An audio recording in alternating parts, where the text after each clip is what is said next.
I am Beth Taylor, a co-director of the Nonfiction Writing Program. It's wonderful to have you all here tonight. This is the second lecture in our Great Nonfiction Writers series this year, and we are particularly pleased to have Rachel Aviv, who graduated from Brown in 2004, and she was one of the first to write a thesis in the Nonfiction Writing Program when we started our honors program. So she is historic in many ways. Indeed, she was a star in our program, even as a second-year student, I guess transferred here, if I remember correctly. In our creative nonfiction courses, she took on ambitious subjects, such as Thomas Pynchon or the science of anorexia. And she researched and then wrote with such a complexity of understanding that we were left just shaking our heads in wonder. She was an inspiring example of someone destined not only to be a writer, but to be a writer of significance.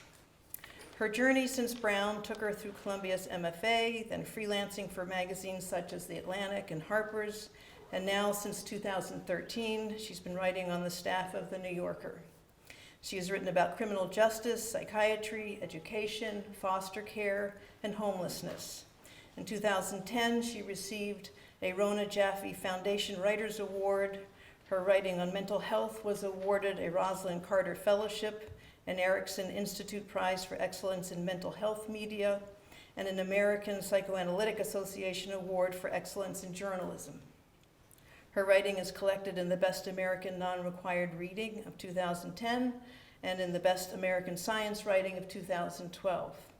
She's taught courses in the past, but now she is full-time writing at The New Yorker. Tonight she will talk to us about some of her own writerly challenges and lessons as she has written about marginalized individuals. Please welcome Rachel.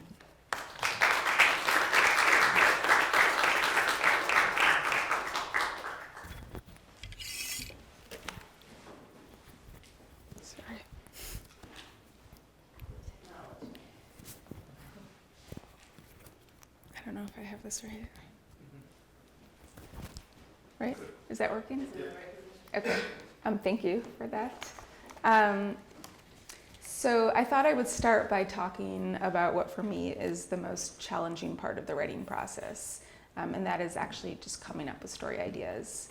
For The New Yorker, I'm required to write about 33,000 words a year, and I'd say that for about half of my year, I'm not writing or reporting at all. I'm just sitting at my computer trying to brainstorm ideas.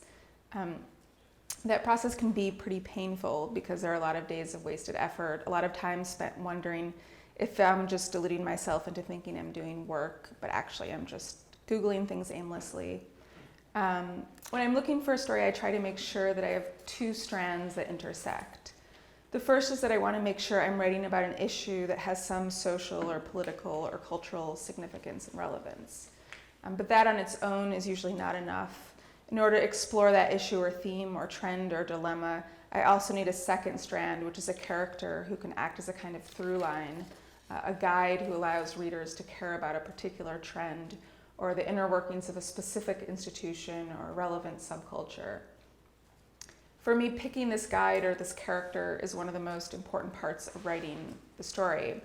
I found that it's often the difference between writing a story that someone will read and writing a story that someone won't read. I think that part of the reason is that the people I typically write about are not really natural-born heroes. I usually write about marginalized or stigmatized people who are not normally placed in the seat of the protagonist.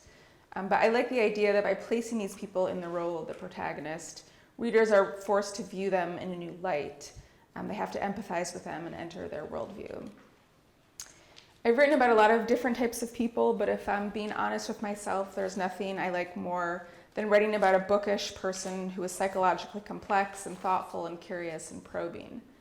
The best possible scenario is when I find a person who's been keeping a diary or a steady correspondence, because it allows me to capture their thoughts unfolding in real time rather than retrospectively. I also love to read medical or psychiatric records because it gives a chronicle of a person's psychological state in the moment. So I thought I would talk about two stories that were particularly difficult to get off the ground. And both stories I had the larger issue I wanted to write about, but I didn't know how to turn that topic into a narrative that readers would care about. And the first story was about homelessness among LGBT youth in New York, and it was my editor's idea. He'd heard a segment on NPR about how there is a disproportionate number of gay, lesbian, and transgender youth who are homeless. So he just sent me the NPR link and told me to write a story that would illustrate this issue. So I began the reporting process by contacting the social workers at all the youth drop-in centers and homeless shelters in New York and asking them if I could hang out at their shelters. I did this for several weeks and then started to feel a growing sense of despair because no one I met seemed to fit the narrative that had been popularized in the NPR story. The story had been about how kids were kicked out of their homes as soon as they came out because their parents rejected their sexual identities. I kept talking to people whose lives didn't fit that narrative, and I would leave the interviews despondent. During this same period, I read a lot of academic literature about LGBT youth and homelessness and the culture of gay youth who hang out in the West Village on the weekends. As I read more, it finally dawned on me that the reasons that people were homeless were inevitably far more complicated than the reasons given in that NPR story. For some reason, I had just assumed that this was the story I had to tell. But it was really rare to find someone who'd become homeless purely because of their sexual identity. It almost always involved some intersection of abuse, neglect, or family poverty. But because I was so set on this narrative, I wasn't even listening carefully to what they were telling me. Once I realized that they didn't fit what I'd been looking for, I had already mentally moved on. What I realized was that I'd been asking the wrong questions and paying attention to the wrong details. I went back and started interviewing people that I'd already talked to. And this time I asked them not about the reasons they left home, but about the kinds of communities that they created once they became homeless. And this was something that they were passionate about talking about. They didn't want to dwell on stories about the families that had rejected and disappointed them. They wanted to talk about the new communities they'd found and that gave them a sense of support and well-being and confidence. Throughout my conversations with them, one thing that struck me was that they all referred fairly casually to their gay sister or gay brother or gay mother or even gay grandmother. And during the first round of interviews, I had sort of glossed over these terms and didn't know what to make of them. Then in the second round of interviews, I started asking them questions about what exactly this meant. And they told me that after someone had been homeless a few months, they would end up offering survival tips for those who were newer to the streets. For instance, how to hop a subway turnstile or apply for food stamps or Medicaid. And the person who played the mentoring role became known as the gay mother or gay father, and all the people who he or she helped were considered their gay children. So finding a mentor was particularly important for transgender women. Once they had transitioned, they would mentor younger transgender girls and show them how to wear makeup, how to get hormones, how to walk or talk like a woman. These gay families could be very large. Sometimes there were up to 4 different generations. And one social worker I spoke to had drawn a huge family tree trying to plot out the various connections. So I reported the story by essentially tracking down one gay family in its entirety. I met a woman named Samantha, who was the subject of the piece, and then I spent the summer trying to find and meet the other members of her gay family. And I did that by hanging out at drop-in centers and basically hoping that they would show up that day. Through this method, I had a subject of the piece, Samantha, and also a larger cast of characters who had witnessed parts of her journey and could speak about their experiences, which would add more texture and depth to what she had gone through. This way, it wasn't just one voice telling the story, it was a whole community. At the beginning, the kids at the drop-in centers were highly suspicious of me. One kid told me that every summer there would be some journalist or blogger who would come to the Christopher Street Pier in the West Village, and he said that they would sneak up to us with their notepads and their cameras and treat us like we're some kind of circus.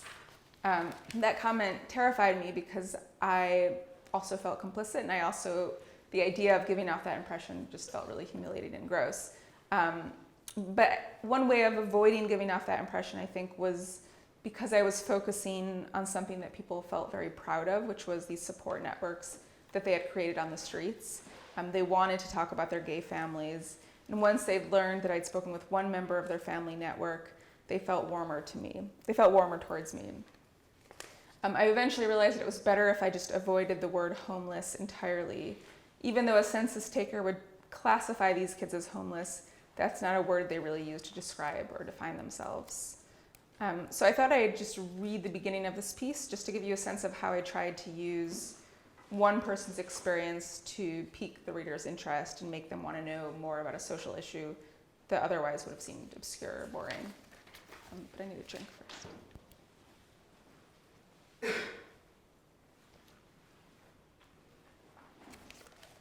So this is just from the beginning. Samantha was sitting on a lawn chair in her parents' garage smoking a joint when she decided to run away. She had just graduated from high school where she had few friends and felt invisible. She went to class stoned and wrote suicidal poems about the shame of being molested by a family friend. Why try when there is no hope? For my dirty soul there is no soap. The thought of remaining in her hometown in Central Florida made her feel ill. Reclining in her chair in the brightly lit garage, she closed her eyes and thought, is this going to be my life? Samantha had gotten A's in high school and had planned to escape to college until she realized she couldn't afford it. The only other option, she decided, was to flee. She wanted to go to Manhattan, which she'd never visited, because it seemed like a good place to meet other lesbians. Samantha enjoyed reading about botany and had long assumed that, like some plants, she was asexual, a self-sustaining organism. She found it trivial and unbecoming when girls at school pined over their crushes. Then at 15, she watched Laura Croft Tomb Raider and was uncomfortably captivated by Angelina Jolie. Her English teacher at the time had the students spend 5 minutes every day on an exercise called Vomit, in which they wrote down every phrase that occurred to them. Their pens could not stop moving. In my 50 millionth vomit, I spaced out and wrote, I'm a lesbian and no one knows, she told me. It was this crazy voice that knew. Throughout the summer of 2009, Samantha researched the logistics of being homeless in New York, reading all the articles she could find online, no matter how outdated. She learned that if she went to a homeless shelter before she was 18, social workers would be required to contact her family. She wanted nothing to do with her parents, who she believed hadn't taken her complaints of sexual abuse seriously. Her mother suggested it was a hallucination. Samantha planned to live on the streets for several weeks until her 18th birthday. Then she would begin the rest of her life, getting a job, finding an apartment, saving for college. In a purple spiral-bound notebook, she created a guide for life on the streets. She listed the locations of soup kitchens, public libraries, bottle return vending machines, thrift stores, and public sports clubs where she could slip in for free showers. Under the heading Known Homeless Encampments, she wrote down all the parks, boardwalks, and tunnels where she could sleep and the subway line she'd take to get there. Her most detailed entry was a description of an abandoned train tunnel in Harlem and the name of a photographer who had taken pictures of the homeless people who lived in it. She hoped that if she mentioned the photographer's name, she would be, quote, accepted by the underground society. On September 5th, 2009, she bought a Greyhound bus ticket using the name Samantha Green. Her parents were away for the day visiting friends, and she told her 13-year-old brother that she was leaving for New York. He expressed concern about her being homeless, but she reassured him, it's kind of like camping. Her brother, who had always treated her with reverence, agreed not to tell her parents where she was going. He helped her break into her father's safe so that she could take her birth certificate. Then he drove her to Walmart, where she bought a durable backpack, a roll of duct tape, protein bars, multivitamins, a box of garbage bags, a canteen, and a jar of peanut butter. Samantha's parents came home 6 hours after she left and found a note on her bed. I'm not coming back for a long time. I am safe where I am. Samantha spent her first few nights in Central Park sleeping under a pine tree. She wore the cargo pants, steel-toed Brahma work boots, and blue hoodie that she had left home in. She kept an open book by her side so that anyone passing by would assume she was a student who had drifted off. Using her backpack as a pillow, she slept lightly, alert to the sound of footsteps. More than any noise, she feared the buzz of police radios. She avoided thoughts of danger by embellishing them, imagining that her absence was of central concern to the police. She survived her first days in New York, she said, by acting like I was in some sort of spy novel. For hours every day, she wandered around the city, memorizing street names and bus routes, observing how the neighborhoods changed depending on the time of day. Her favorite time was just before dawn, when the bars let out. She watched drunken tourists shout foolish things as they searched for cabs, and enjoyed knowing that, comparatively, she had her bearings. Rarely sleeping more than 4 hours a night, she was constantly looking for opportunities to close her eyes. One of her first discoveries was the Museum of Natural History, where the bathroom stalls were conveniently narrow. She could sit on the toilet, her head against the stall, until she was woken at the end of the day by the sound of a janitor's mop. By sharing cigarettes, she befriended other homeless kids, many of whom hung out at the Apple store on Fifth Avenue. Their poverty wasn't apparent. Most of them had stolen at least one trendy outfit, but Samantha could spot them easily because of their backpacks and the way they lingered near the least impressive computers.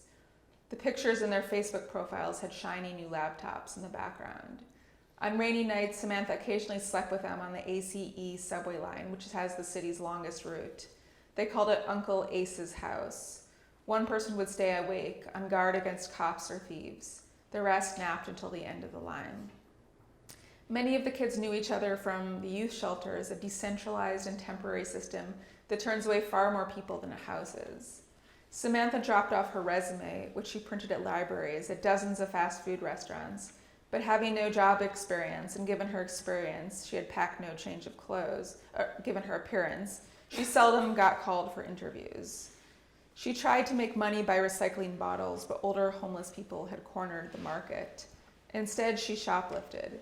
It was easy because of her wholesome looks. Half Cherokee on her mother's side, she had sharp cheekbones, high-arched eyebrows, and long, shiny hair. She targeted chain stores like 7-Eleven and Whole Foods. She'd steal a package of oatmeal from one and then use the microwave at the other. In a journal stolen from Barnes & Noble, she kept a log of all the items she'd pocketed. Advil PM, beef jerky, Practical Guide to Cherokee Sacred Ceremonies and Traditions, 4 Lesbian Romances by Jerry Hill, Emergency, an exercise shirt, an onion bagel. I started this log with the intention of paying all these stores back when I got back on my feet again, she wrote on the second page. I now know that's impossible. Okay, so story goes on, but from that point on, I hope that people are invested enough in the life and the well-being of Samantha that they will suddenly start to care about the city's policy towards homeless youth, something that they may have given little thought to before. They may even be more likely to donate money to the next homeless kid they see asking for change. To me, that is one of the most incredible aspects of nonfiction, that you can get people to identify with and relate to people who would otherwise seem too foreign or threatening or dangerous. There's a quote I like by the philosopher Martha Nussbaum that speaks to this issue. She writes that Proust compares novels to experiences of grief or other profound emotions in real life. Certain novels are like great but temporary bereavements, abolishing habit, bringing us once more into contact with the reality of life, but for a few hours only. I really like that idea, and I think that nonfiction at its best, particularly when it's written in a novelistic way, can do something similar, except that these characters are real and the reader can't as easily ignore their experiences. I'm going to quote one more time from the same philosopher, Martha Nussbaum, who also writes about anger and retribution, which is relevant to the next story I'm going to talk about. She argues that a person who is merciful is capable of viewing the wrongdoer with the novelist's attention. What she means is that once we know about the details and conditions of a person's life, a complex narrative of human effort in a world full of obstacles, it's much harder to want retribution.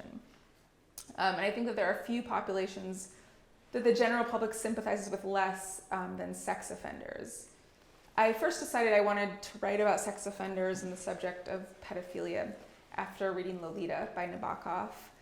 Somehow I kept thinking about it, and I kept thinking about what a horribly painful realization it would be to realize that your own sexual desires were unacceptable. And I felt compassion for Humbert Humbert, who wanted what he should never have. Most of us are not afflicted with so acute a mismatch between what we want sexually and what we can have. So it made me wonder why this dilemma is so rarely discussed, since it's a dilemma that actually afflicts many people. I wanted to hear how someone would deconstruct that experience.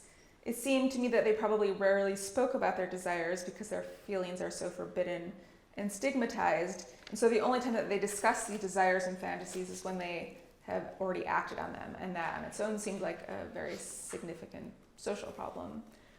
So I began to read blogs about legal issues related to sex offenders, and I learned that there was a civil commitment program for sex offenders at a federal prison in North Carolina. These are people who have served and completed their prison term and are about to be released to society, but they can be held in prison indefinitely if a psychologist rules that they are not mentally fit to return to society.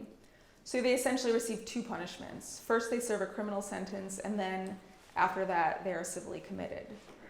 And many legal scholars argue that it's fundamentally unconstitutional because it violates the rules against double jeopardy. So I got a list of all 150 men in this program. And originally the person I decided to write about was a man named Todd Carta. His case had been written about by legal scholars because he suffered not from pedophilia, but from this newly coined disorder called hebephilia, which means an attraction to adolescents. It was a groundbreaking case from a legal perspective, so I thought it would be a good one to focus on. So I began talking with Todd Carta in prison and asking all the questions that inspired me to write the story, like when did you first feel attracted to young boys? What happened when you got older and the object of your desire didn't? Did you try to hide it? Did you assume it was a phase? How quickly did you associate this desire with something illicit or even illegal? But all my questions fell flat. Todd Carta's only explanation was that he had been feeling insecure, that he was weak. He kept repeating versions of these same phrases. I felt bad about myself. I've always felt weak. I've always felt insecure. I wrote up the story, showed it to a friend who I trust, and she told me that she absolutely could not relate to him. She said she finished the story in the same way that she began it, with the conviction that sex offenders were ultimately a foreign, threatening, repulsive population that she couldn't identify with. At this point, I scrapped the entire story by Todd Carta because I realized he actually couldn't carry a story. I had to find a subject who was more compelling and sympathetic. But I thought I should also just acknowledge that that means this is like not a very scientific process. It's very possible that most sex offenders are not compelling and not sympathetic, and maybe the most accurate thing to do would be to just write about someone who is boring and dull.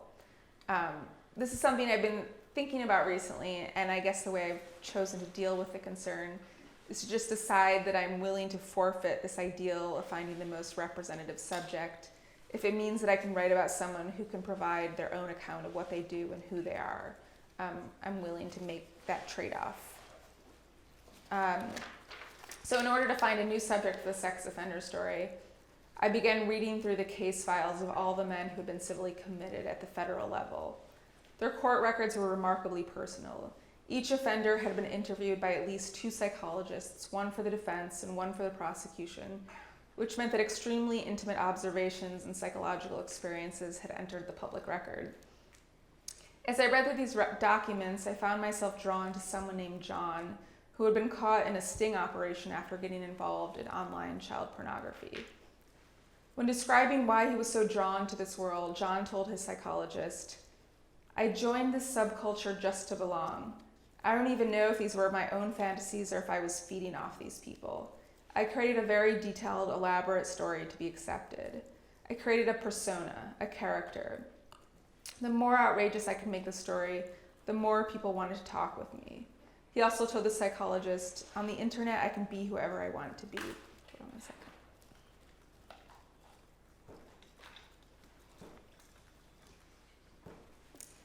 So as soon as I read that passage, I knew that John was the person I wanted to write about. And I'm just going to read an excerpt from that piece. This is from the moment where I first met John in prison.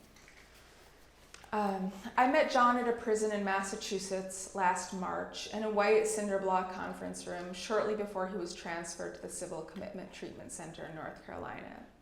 He wore large, half-rimmed glasses and a prison-issued khaki uniform, his shirt tucked neatly into his pants. He cried frequently, paying little attention to his tears. To describe his thoughts on entering treatment, John paraphrased a line from The Crucible. "I cannot confess to a lie, even if it saves my life." He'd been reading Les Miserables when he learned that he would be civilly committed, and he also identified with Jean Valjean. He explained, "We can never escape our past." John spoke with dramatic hand gestures, modulating his voice like a school teacher. During the course of our 6-hour conversation, I occasionally had the sense that I was being told a story. It didn't feel untrue, just reshaped, as if he were conforming to narrative conventions for my benefit. He said that his romantic relationships had failed because he wanted to be a knight in white armor, saving a woman in distress who didn't wish to be saved. He spoke tenderly of the courageous decision of a former girlfriend named Dixie Lee Ray to dump him. John said that his imagined sexual encounters had always surpassed his real ones. The first time he saw nude models was in middle school when he discovered a copy of Playboy belonging to his father. He was surprised and disappointed that the models weren't his age. By 12th grade, he noticed that the girls at school whom he found most attractive were freshmen. But his desires seemed academic, his classmates having nicknamed him Fungus. If anything, girls wanted me to be their friend, never their boyfriend, he said. When male classmates boasted about their sexual escapades, John made up his own. He had paid for the majority of his sexual encounters. He lost his virginity at the age of 19 to a prostitute at a 24-hour health spa. Pornography became an outlet for assuming an invented role. You pick exactly which girl you want, when you want her, you control everything, he said. It was pure pleasure without the stuff of reality. When I asked John why he had made up details about relationships, as one prison therapist had noted, he became quiet. He repeated several times that he didn't know. Later, he came back to the question, admitting that none of his relationships had been tremendous. Intimacy had always felt like an abstraction. Boy, is that one for the shrinks to get a hold of, he went on. I know what they'd think. What a pathetic waste of human flesh. He can't even have a relationship with a woman. John said that he found solace in the idea that Indie Girl, who was from the girl he got seduced by in the sting operation, the Indie Girl and her little sister had been fictitious. He liked to think that even if the girls had been real, he would have decided at the last minute not to follow through with a sexual tryst. But he wasn't sure, an uncertainty that nagged at him. He spoke of his online interactions using oddly passive language, explaining that with Indie Girl, he didn't understand how things got talking. When he looked at photographs of sexually abused children, it barely registered that he was dealing with people, he said. In my mind, I was dealing with things. They weren't pictures of, they were only pictures. I told myself, this is just looking. Okay, I'm ending there. But in my mind, John took readers somewhere that they would not have been able to go with Todd Carta, which is the previous man I planned to write about. Because he was so psychologically complex, because he was so articulate and self-doubting and read a lot and thought a lot about what he read, he was able to act as a kind of guide or proxy and articulate certain states of mind and thought patterns that otherwise might not get translated into words. There have also been times when I've written about communities whose members have absolutely no interest in telling their story, or they don't feel capable of it, or they feel like the idea that they have a story to tell is just kind of ridiculous. They just don't think of themselves in those terms. Last summer, I worked on a story about a death penalty case in an impoverished community in Louisiana. And there were many times when people just saw me as irrelevant and wished I would just go away. They didn't read magazines, so why would they care if some reporter for the New Yorker was recording their thoughts? One of the most uncomfortable encounters I had was with one woman in this community. Her name was Sharon Lott. And the article is about whether her grandson died of pneumonia or whether the baby's father killed him. I believe that the baby's father had been wrongfully convicted and sentenced to death, and that the baby had died a natural death, but I wanted to see what Sharon thought about this. I felt it would be irresponsible to write a story without including her voice. I'd been warned that she wouldn't even talk to lawyers or people from the DA's office. She just had no interest. When I called, no one picked up, so I finally just drove to her house. So I'm just going to end by reading this one final paragraph from the piece. It was called Revenge Killing. And this is when I was trying to talk to Sharon Lott. So the Lott family refused to speak with the probation officers who came to their house for a victim statement. A year later, when I knocked on their door, Sharon spoke to me from behind the screen door. The interior of the house was so dark that I couldn't see her. When I explained that I had talked with many people and wanted to include her voice, she told me, "I don't have a voice. You can say whatever you feel. I don't have a voice." Okay, I'm gonna end there and just answer questions. Yeah, thanks.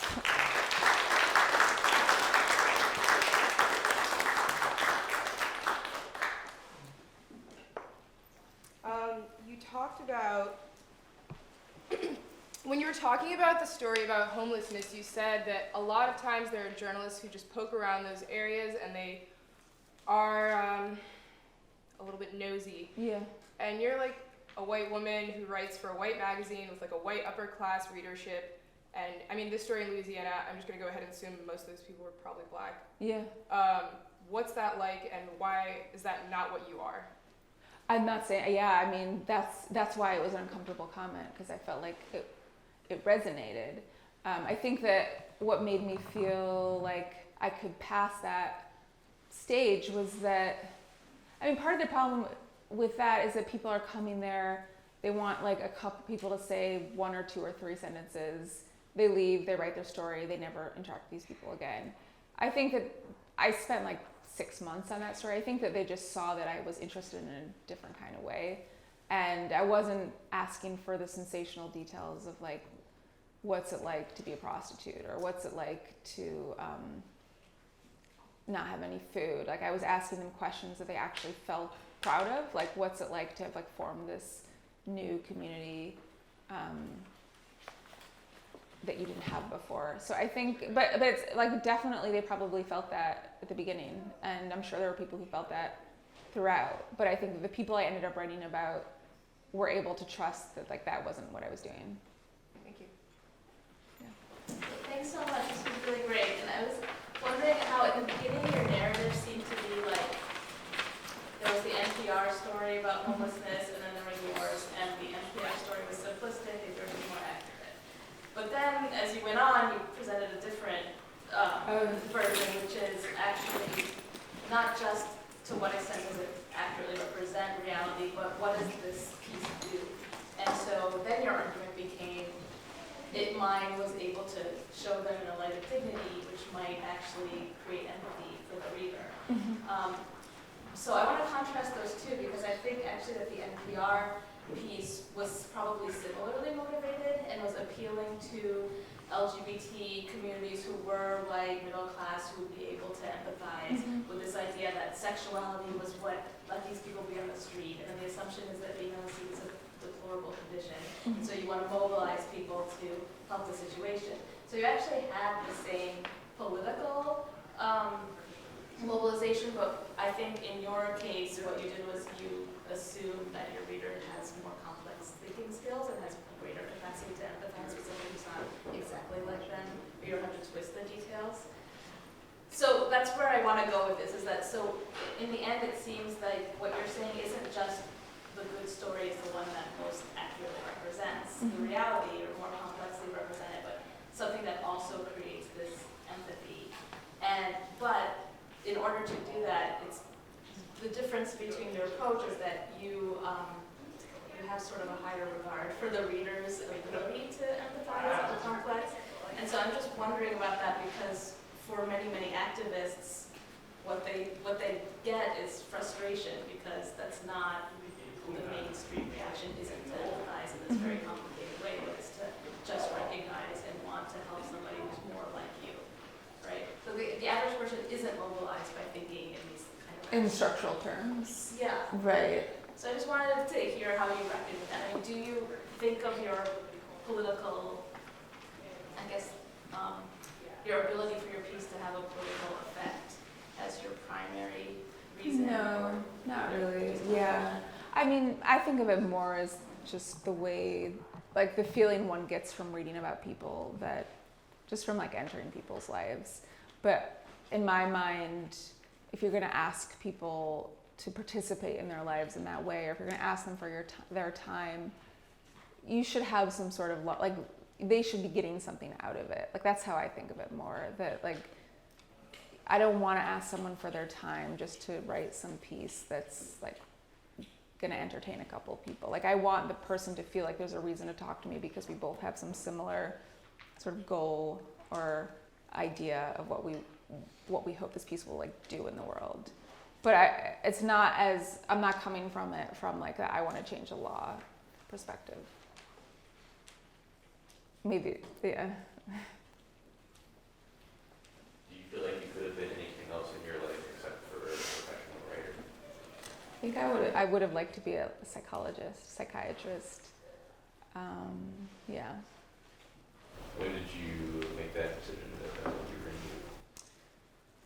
until like 5 years ago, I was always like filling out my grad school application for psychiatry or for psychology. I would like to be a doctor too, or a lawyer.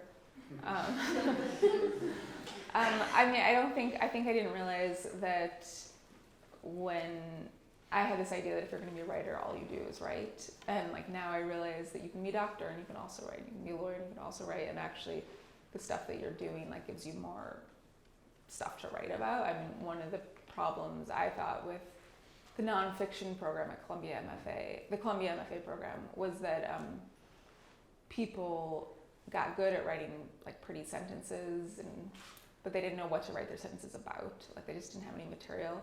So people ended up writing about like college romance or whatever it was. But if you're in an emergency room every day, or you're dealing with criminal cases, you have a better perspective in terms of writing. Yeah. Could you talk about the process of becoming or joining a community and then trying to write about them, right? So with these homeless people, how did you become part of it, or how did you try to integrate yourself? Usually it's just one person who kind of I connect with. In this case, I really connected with the girl that I wrote about, Samantha. And then once she decided that I was kind of like cool with her, she would introduce me to other people or give me their phone numbers, or they'd come to her house and I'd come too. I think it's usually about getting the approval and like friendship of one person. And she and I just connected because she was sort of, I don't know, she and I connected. Yeah. Thank you for a great talk, and I really appreciate how specific your stories are, how deeply researched they are. It's very inspiring. And I kind of wondered, obviously you've been writing really well, and you know, these freelance jobs turned into this longer job, but for our students, could you talk about the first year after you graduated Brown? Like, you moved to a new place, how do you start in some ways? Right after I graduated, I was an unpaid intern at the Village Voice, and I was there for like 3 months as the unpaid intern. I became really close with my boss, who was the books editor. And at that point they were expanding the website at the Village Voice, and so I got this new job where I was supposed to write 25 blurbs about like restaurants and cafes and parks and movie theaters in New York. Like we were just building a database. But while I was there, I would be doing freelance work for this one editor. I guess my feeling was that this one editor made a huge difference in my life, and because he and I developed a connection, he would look out for me and try to find ways for me to write for him. And then he also edited the magazine The Believer, so he had me write for them. Like what I would take from that is that having like one mentor, even if it's not like the perfect job, is far more important than a lot of other things. Yeah. I guess I'm really curious about access in your cases. I mean, you sort of, in talking about the work that you've done to write some of these things, made it seem like coming from the position you're in has made it harder to you to get close to people and develop trust with them. But I'm wondering if you feel like it's ever been the opposite case, if you felt like, I mean, because my impression would be writing for the New Yorker, you would have much more credibility in trying to talk to people. No, that's true too. It gets easier. Right, I'm kind of wondering if you could talk about what it was like for you when that was not the It was case. really hard. It was really, really frustrating. Because now, you can email someone and they don't always know what the New Yorker is, but it helps. But when they do, it helps. Or even if they've read your writing before, that helps. And that's like been a new thing that I've experienced. But before, I would just, and like sometimes when I was freelancing, I wouldn't even know who I was writing the piece for, which was hard. I think it was easier when I went to Columbia because I could just say I'm a student, I'm writing this piece for Columbia. Like it just sounded like I was doing something real. But then after I got out, you're sort of saying like, you can't approach someone really, and people do, but I never did, to say I'm writing this piece for no one. Like you can't just be writing it for the air. And so I would say, like if I'd written a piece for a magazine, I would just say I'm writing it for that magazine. And then it wouldn't, hopefully that magazine would take it. Sometimes I'd be like, change of plans, this other magazine is going to take it. But yeah, it is really awkward. And it means that you're not going to interview people who, like the first story I wrote like that was about child evangelists. So they didn't really care. Like their goal was basically to save me. Like they didn't care where I was publishing my piece. But if I'd been trying to write about like a medical case, it just it did influence what I was going to be able to write about, not having like an institution behind me.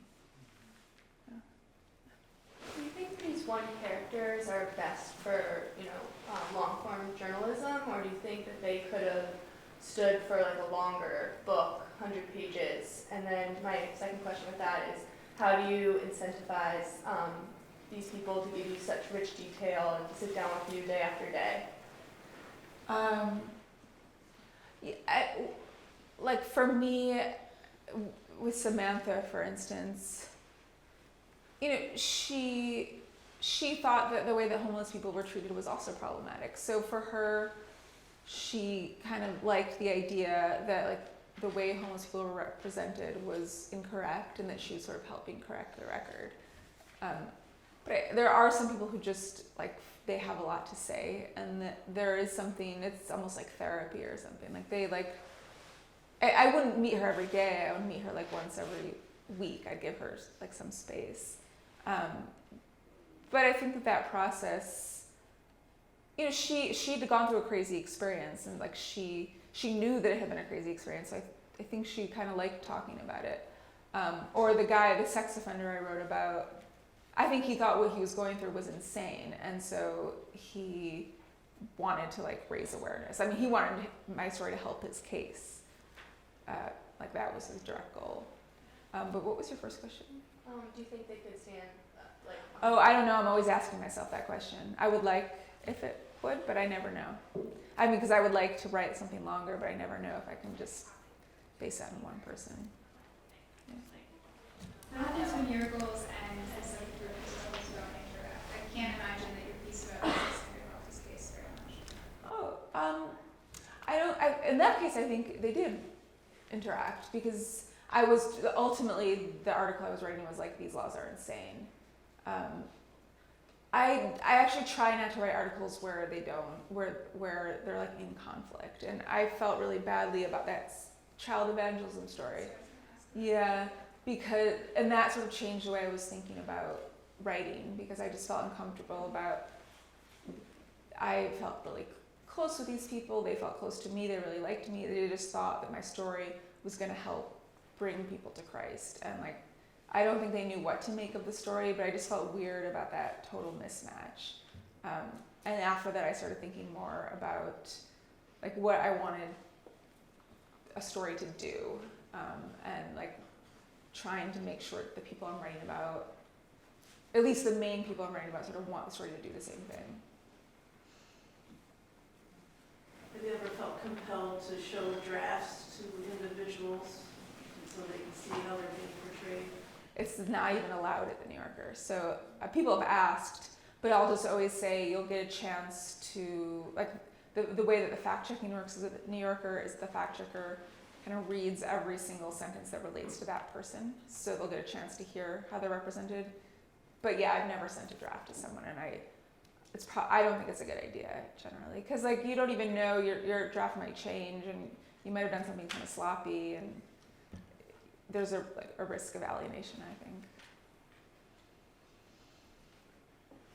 In the stories about pedophilia and pederasty and that kind of stuff, were you trying to like bring out the humanity in a subject that is so stigmatized that, I mean, that really is marginalized? Yeah. To the highest degree.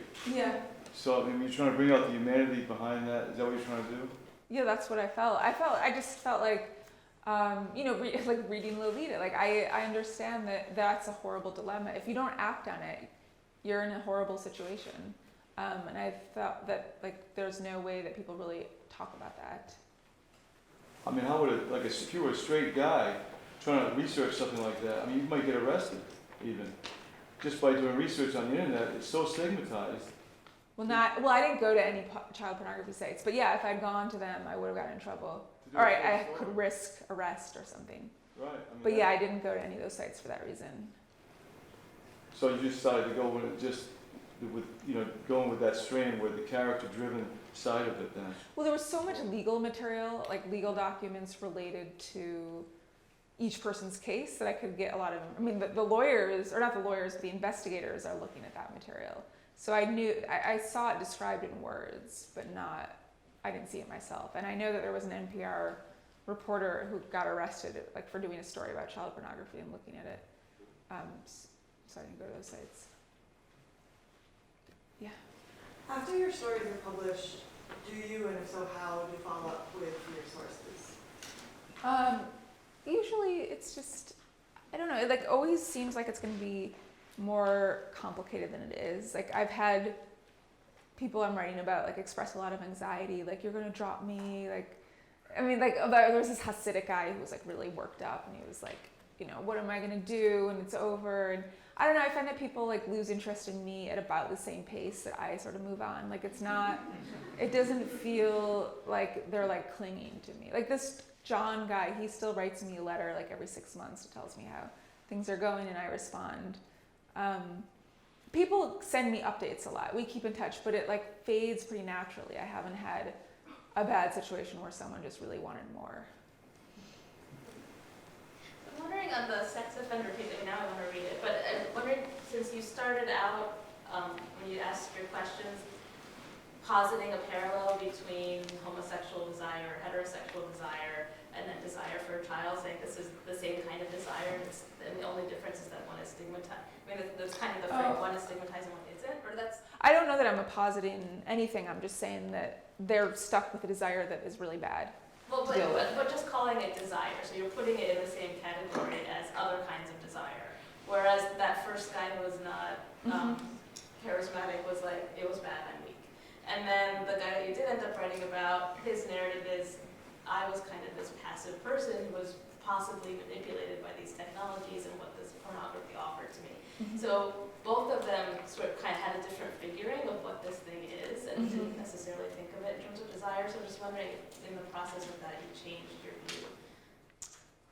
Yeah, I mean, maybe desire isn't, I guess desire feels like a kind of like bland word to me, and that they did desire, but a compulsion, if you're saying a compulsion is not a desire, maybe. To me, it felt like like they were stuck with a fantasy they didn't want. That was I wasn't trying to compare it to like the fantasy of a same-aged partner. I don't really know. I mean, that's an interesting point. I guess I don't know how to respond to that. I think that's interesting. Yeah. Can you talk a little about some of your off-campus, not about your romantic life stories that you did at Brown? Wait, not about my romantic life? Yeah, you know, you were saying that was annoying to you at Columbia. Wait, the what? People were right, it was annoying to you. Oh. So here is Wait, I'm still confused. Okay, wait, what? Okay. Can you talk about some of the stories you wrote at Brown? Brown, okay. Well, I didn't know what creative nonfiction was until I took Beth Taylor's class, and I think the first assignment was to interview someone. And so I just remember I was going to Columbia a lot to visit my boyfriend at that time, and like on the way back, the Bonanza bus passed like an undertaker's office, so I was like, oh, I'll interview an undertaker. And I remember interviewing him and like finding that incredible. Like I just, like, I don't know, I never, like to have that interaction, to have him be willing to talk about what it's like to deal with dead people seemed really amazing. I'm trying to think what else I wrote. I did a lot of fiction in college too, but then realized that I wasn't very good at coming up with a plot. I also remember, all I remember is your class. I also remember I wrote about William Burroughs, like getting shot in the head, because we had to do a research paper. But yeah, I don't know. I don't think I had like super ambitious, long projects that I was working on that were related. I didn't really learn how to report until after, like do like a serious reporting until after college. In that same thing, you were talking a lot about question of finding material and writing in a way that shows that you really, at least now, most of your work is about reporting and taking stories, finding stories out in the world. Do you ever like feel like you find a productive way about writing about your own experiences, or I guess kind of the other side of nonfiction? If I had experiences that were interesting enough, I think I would. I think it's like, do you have an experience that's as interesting as the person you're going to write about? And if you do, then you should write about it, and if not, maybe you shouldn't. Or I don't know if that's true though, because some people, like I just read, like Maggie Nelson's The Argonauts, which a lot of people have been reading. I mean, that experience is not that interesting. Like she's having a kid. She has concerns about like it being heteronormative. Like that's what the book is about. So I don't agree, but I think I reacted to the Columbia environment in which like everyone was just writing. It felt very like navel-gazy, but I think that there's a way in which you can write about yourself that's amazing. And I do love reading memoir, like people writing about their lives, especially when they kind of integrate it with like something that's a little bit outside of themselves. Can I ask what you wrote your thesis on from? Yeah. I started writing book reviews for the Providence Journal and for other places. And then I like put together a collection of book reviews and then wrote about the history of the book review. Yeah. I went to an NPR speaker last week. She's a pretty well-established journalist. And someone asked her like what her advice would be for aspiring journalists. And she's like, have an escape plan, probably go to law school in 6 years. I was pretty disheartened by that. So I was wondering if you have any advice for someone who wants to go into journalism today. Well, like, I'm going to amend what she said. I don't think that I think that I would think she made a good point if she was saying you can go to law school and actually it's really interesting and you can write and you can be a journalist. Like there is a writer at the New Yorker, Patrick Radden Keefe. He has a law degree. He went to law school first. He kind of like gained expertise in the law and then wrote about legal issues in a way that he probably wouldn't have written about them otherwise. And he wrote a book. I do think that there's a way of thinking too narrowly about journalism and thinking that like if I'm going to be a journalist, I'm going to go either work for a magazine or go to journalism school. Rather than, I guess if I had a piece of advice, it'd be like go to a foreign country. Hopefully you already know the language and write about that country. Like do something that gives you access to a particular like world or issue that no one else has access to. So I would focus on like how are you building a specialty in terms of like the knowledge you have about a particular place or a particular like even if you're like specializing in science or something, but just to think about like what your knowledge base is. Psychology and English are actually the two things I'm most interested in. So I've been struggling for a long time about trying to figure out how to write about that, especially since I've worked like at some psych hospitals and stuff, and I always am so want to write about these people and their lives, but A, don't know how to approach them, and B, don't always know if it's like too sensitive a subject to kind of like ask about. And I was just wondering how I would think as a volunteer you might not be able to. If you're volunteering at the hospital? Yeah, I just mean like in general, like how do you get access to people, and like what is the best way of approaching someone in a sensitive way if what they're dealing with is... It's hard with people who are patients, and if you're meeting them in a patient context. I mean, sometimes you'll write about people who happen to be receiving psychiatric care, but you're not going through that channel. Like the one time that I asked a psychiatrist to let me interview patients in her clinic. It was a long process. Like she had to get approval, and she didn't ask them. She needed to put out a notice, and they could come to her. I think that's actually pretty hard to do, especially if you don't have if you can't say I'm writing for this institution. But I find it easier. I mean, sometimes you'll just find if you want to write about a particular illness or something, and you start Googling it enough, you'll see that people have written about it. there's support. Okay, I know what I'm gonna suggest. There are like support groups. I think that's the better way to do it. Like people who are part of advocacy groups or support groups who like come together to talk about this issue, they would be willing to talk about it. Whereas if you go through a clinic setting, I think they're less willing. Yeah. How do you like to prepare for and conduct your I write a lot of questions out. I know that some people don't because they think that's like too rudimentary or something, but I will write the questions I want to ask, and then hopefully in the interview I won't have to like look at the questions because the conversation will just be flowing. But sometimes like towards the end I will look at my list to make sure we've covered them all in the course of the conversation. And I usually use an audio recorder just because like I'm kind of lazy about writing, and also I start to feel self-conscious, like are they noticing which sentences I'm writing down and which I'm not, and I just think maybe it's distracting when they're constantly noticing me write stuff down.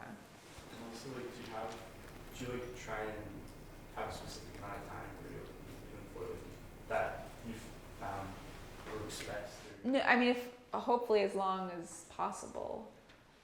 I mean, if it's someone who's just like a side person who I'm like getting a couple quotes from or insight from, it maybe will be like an hour. But if it's someone I'm writing about, like ideally as long as I can.